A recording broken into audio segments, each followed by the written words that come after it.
안녕하세요, 머니아입니다. 오늘은 클릭 한 번만 하시면 아무 조건 없이 4.35% 이자를 받을 수 있는 발행어음을 소개해 드릴게요. 지난번 영상에 이어서 보시면 훨씬 더 이해도가 높아질 거예요. 아마 오늘 영상은 굉장히 짧을 테니까 발행어음이란 게 있다 이렇게 잘난 척 하실 수 있게 다 설명드릴게요. 일단 결론부터 얘기하면 카카오뱅크에서 한국투자증권이랑 연계를 해서 한국투자증권의 발행어음을 매매를 하면은 1년에 4.35%를 받으실 수 있어요. 금액 제한이 하나 있는데 100만원 이상 투자를 해야 됩니다. 요거 말고는 다른 조건이 아무것도 없습니다. 우리나라 금융 서비스들이 엄청 발달을 했는데 아직도 1980년대처럼 은행 예적금만 하는 거는 시대에 맞지가 않아요. 그래서 이런 증권사의 상품들만 잘 아셔도 은행 예적금은 더 이상 안 하시게 될 거예요. 첫 번째, 발행어음이 뭐냐면 우리나라 정부에서 인가해준 지금 4개 증권사가 있습니다. 큰 증권사 4개에서 본인 자체의 신용으로 발행어음이란 거를 발행을 해줘요. 간단하게 얘기해서 돈을 빌려서 만기가 되면은 이자까지 받는 그런 형태입니다. 어렵지 않죠? 발행어음은 큰 증권사들에서 자체적으로 발행하는 거다. 돈을 빌려가지고 나중에 이자까지 해서 받는 거다. 정리되셨죠? 이제 두 번째로 알아야 될 거는 실제 여러분들이 활용할 때 메뉴를 뭘 클릭해야 되냐. 증권사 메뉴를 구분할 줄을 아셔야 돼요. 왜냐면 지난번 영상에서 CMA 통장을 발행어음형으로 하면 된다 라고 설명드렸더니 그것만 아시더라고요. 그래서 구분 지으면은 예적금을 아주 탈출하실 수 있을 거예요. 발행어음을 가입을 하실 때 CMA 통장을 거쳐서 CMA 통장을 활용을 해서 투자하는 방식이 있고 발행어음을 직접 매매하는 방식이 있어요.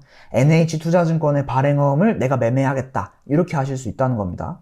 CMA 통장을 거쳐서 하시면은 수시입출금도 되고 매일 이자를 받는다든지 CMA 통장을 거쳐서 발행어음형을 매매를 하면은 통장을 거쳐서 하는 거니까 이제 수시입출금이 됩니다. 두 번째, 발행어음을 내가 직접 매매한다 그러면은 돈을 빌리는 형태를 직접 한 거니까 정기예금처럼 내가 돈을 빌려줄 테니까 1년 뒤에는 이자 얼마까지 해서 주세요.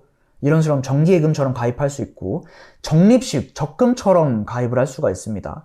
매달 얼마씩 넣으면은 1년 뒤에 얼마 줄게요. 이런 식으로요. 그래서 증권사 앱에 들어가 보시면은 CMA 통장을 발행어음형으로 바꾸는 게 하나가 있고 발행어음 직접 매매, 발행어음 매매 이런 식으로 탭이 또 따로 있을 거예요. 메뉴가.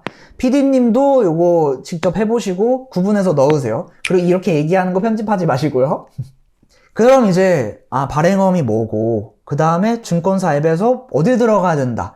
여기까지 정리되셨죠? 근데 정보는 사실 증권사 직원 할 게 아니니까 다 된 거예요. 근데 여러분들이 직접 클릭할 때까지 망설이거나 난 안 하겠다 라고 생각하는 포인트가 하나 있으실 거예요. 그게 뭐냐면 발행어음은 증권사가 망하면 안 되지 않냐. 예금자 보호를 안 해주니까 큰일 나지 않냐. 그래서 안 한다 라고 하실 수 있는데 제 생각을 한번 쭉 설명드려 볼게요. 그러니까 논리적으로 최대한 여러분들을 설득해 볼게요. 첫 번째 아셔야 될 거는 제가 이 영상을 찍는 이유예요.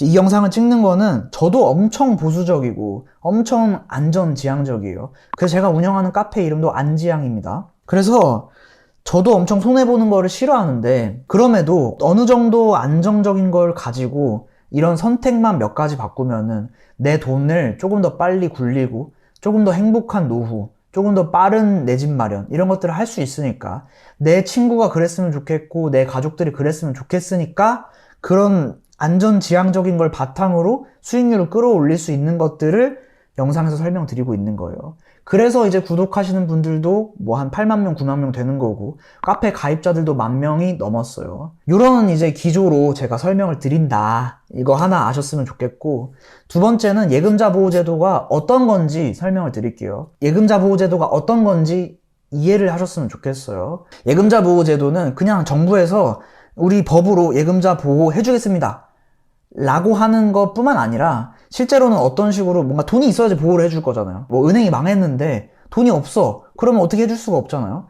그래서 예금보험공사라는 곳을 만들어 놨어요. 공공기관을. 그 보험공사에서 국민연금처럼 기금이라는 걸 운영을 해요. 기금을 적립을 해놨고 은행들에서 수수료를 얼마씩 가져와가지고 기금 적립을 한 다음에 이렇게 계속 키워가지고 나중에 혹시 은행에서 무슨 파산 된다거나 이랬을 때 그 기금을 가지고 보호를 해주는 거예요. 그냥 말로만 보호해주겠다 이게 아니고 기금이라는 게 있다는 겁니다. 보호해 주려면. 그럼 이제 은행 앞으로 기금이 얼마 쌓였냐. 예금보험공사에 총 쌓인 기금은 지금 22년 12월 말 기준으로 20조가 조금 안 돼요. 19조 7천억 이 정도 된다 그래요.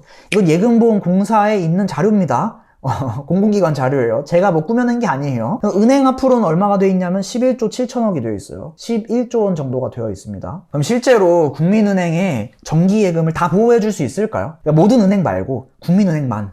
국민은행의 정기예금은 지금 23년 1분기 기준으로 184조 원이라 그래요. 자, 보호기금은 11조 원이 있는데 국민은행 예수금만, 국민은행 정기예금만 184조예요. 11조 원, 184조 원. 실제로 예금자 보호 제도는 이 은행들이 망했을 때 이걸 다 보호해주겠다. 여러분들을 막 다 엄청 막 즉각적으로 보호해주겠다. 이런 게 아니에요. 실제로 2010년에 저축은행 파산됐을 때도 전부 다 해주려면은 시간이 엄청 걸렸었어요. 그래서 실제로 내가 손해를 보지 않게 보호를 해준다. 이거랑은 조금 달라요. 아니 그러면 이런 거를 왜 만들어놨냐. 뭐 기금을 더 받아야 되지 않냐. 뭐 이런 생각을 하실 수 있는데 이런 거는 사람들이 걱정하는 거를 막아주려고 이런 제도를 만들어 온 거예요. 그래서 역사적인 거를 조금 말씀드릴게요. 뭐 지루하더라도 들어두셔야지 잘난 척할 수 있습니다. 들어두세요. 역사적으로 이런 일이 있었어요. 옛날에 우리나라 말고 다른 나라에서 버스를 타고 가다가 어떤 사람이 야, 저 은행 망할 것 같아가지고 나 돈 찾으러 가 라고 얘기를 했어요.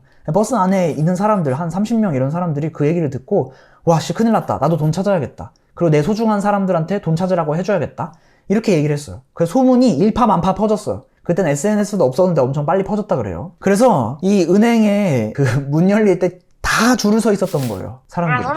은행에서 이거를 보고 갑자기 무슨 일인가 해서 돈 찾으러 왔으니까 어쨌든 돈을 돌려줘야 되잖아요. 이래서 그 은행이 매우 곤란해지고 예수금이라는 거, 그러니까 예금 맡겼던 게 다 나갔어요. 그럼 은행에선 대출을 못 해주겠죠. 예금을 받은 게 다 나갔으니까 대출하는데 제한이 생겨요. 은행도 막 무작정 대출해주는 게 아니거든요.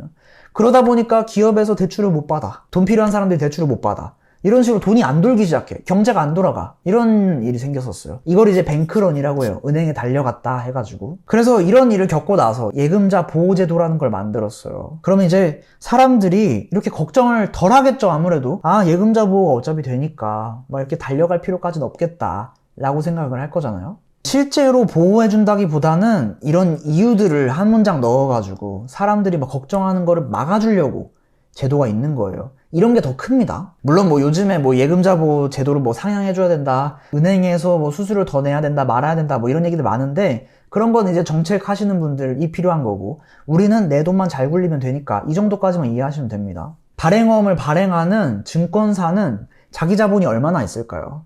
미래에셋의 경우만 11조 원이 있어요. 아마 뭐 작년 기준일 거예요. 미래에셋 증권이 자기 자본 11조 원을 기록했다. 이런 뉴스가 나왔어요. 예금자 보호 제도에서 기금을 11조 원을 가지고 있어요. 그걸 가지고 보호를 해주려고 해요. 미래에셋 증권은 자기 자본 11조 원을 가지고 있어요. 그걸 가지고 발행어음을 발행을 해요. 어떤 느낌인지 아세요?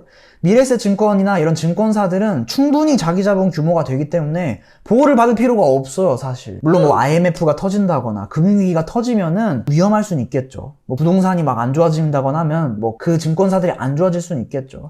근데 그 당시의 뉴스들을 찾아보면 정부에서 이런 데가 진짜 넘어가고 하면은 큰일 나니까 막 돈을 공급해준다거나 이런 정책적으로 뒷받침을 해주는 것들을 많이 했었어요. 역사적으로. 저축은행 파산 사태도 그렇고 뭐 IMF나 이런 데도 그렇고 그때마다 정부에서 이런 금융기관들이 넘어가지 못하도록 막는 역할들을 해왔어요. 예금자 보호 제도가 없다고 하더라도 이런 역사적인 것들을 보실 수가 있습니다. 충분히 자기 자본이 있어요. 그리고 설명드렸듯이 발행어음을 발행할 수 있는 증권사들은 이 자기 자본이 4조 원이 넘어야지 인가 시도를 받을 수가 있어요. 그래서 굉장히 큰 증권사들이에요. 영업이익이 안 나온다거나 이런 거 말고 진짜 망한다 이러려면은 진짜 어려워요.